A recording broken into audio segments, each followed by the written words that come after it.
Well, more than 3 years after a 90-year-old woman died in a fire in Baltimore County, tonight we're learning that it was no accident. ABC 2 News' Jeff Hager's working on this story with word of the arrest tonight. Jeff. Well, Kelly, Jamie, it certainly took a long time, but police didn't have to search far to find a suspect. After all, it was the victim's son. Now, those who mourn the death of Edna McCann are left to wonder whether it was the recklessness of a firebug or cold-blooded murder.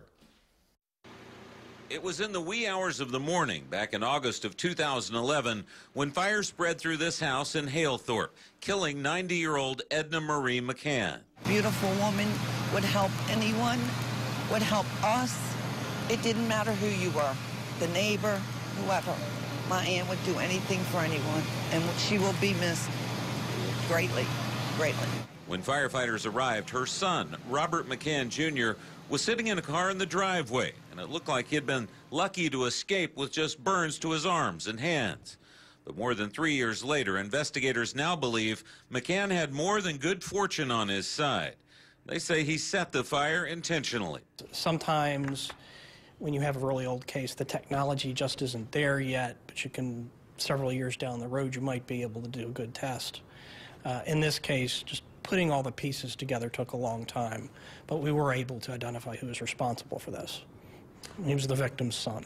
News of McCann's arrest comes as no surprise to his longtime neighbor, Dave Suter, who says on several occasions he spotted him lighting fires for no apparent reason outside his home. I could see him from my deck, and he'd come out the side door and start a little fire, and then put it out.